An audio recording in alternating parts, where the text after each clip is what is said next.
You might feel that it is clickbaitish what I'm doing here, but there's an element of truth in what I am saying. You know, some people, they are afraid, they live in fear, and the government is going to war, and you know, you rather have peace, so you want to go work against the government to avoid having to be drafted into a war, because you want to just do your thing, and you don't care if the government is going to war to protect everyone, because you're just focused on your own personal wishes, right? So sometimes the government needs to go to war to protect the interests of the entire system.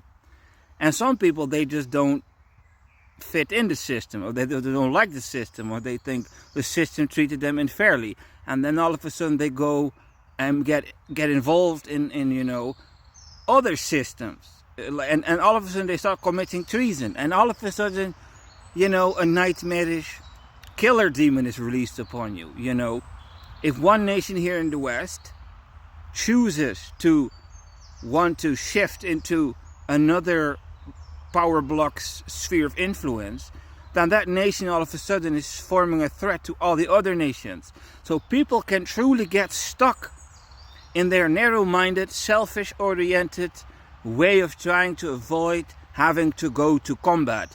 So I'm telling you, who wants to go to combat? People like to avoid conflicts. It's conflict avoiding people. There's a fear-driven people that don't want, every time there's a conflict, they try to avoid it. Let's avoid it. Let's avoid it.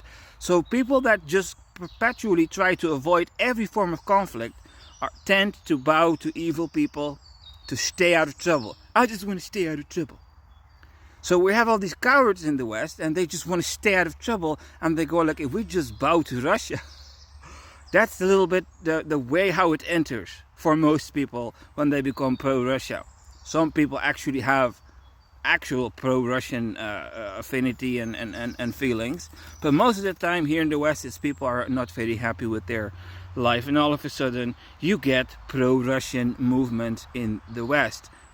And those movements are actual threats against other nations who might be sane in the membrane, knowing that the Russians have a not so kind agenda for the West. It's like some people are in understanding that there are enemies of the West, and the enemies of the West are not going to treat the Westerners better than they treat their own citizens, so to say.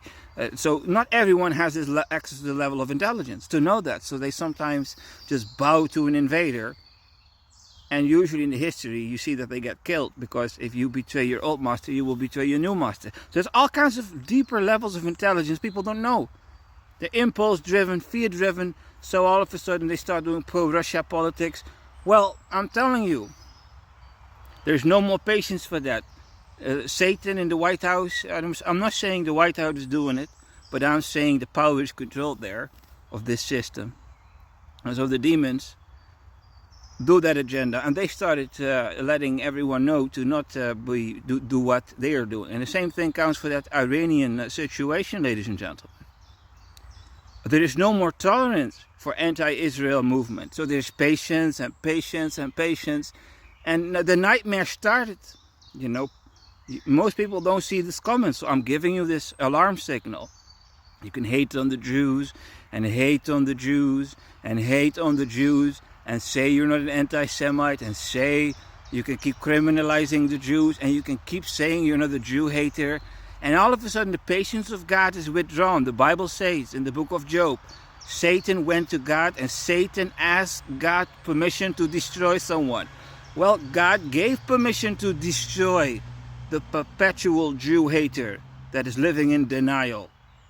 So if you are a perpetual Jew hater living in denial, yesterday you were walking around very safely under the grace and mercy of God. Tomorrow there's no guarantee like that. We entered a cycle where all of a sudden, poof, poof, poof, and all of a sudden the Russians and the Chinese can start seeing this, and they can counter-react. That is what happened in World War I. They started shooting each other's ambassadors, and then came war. So the fact that from this side on the attack started might trigger from that side the attacks to come in here.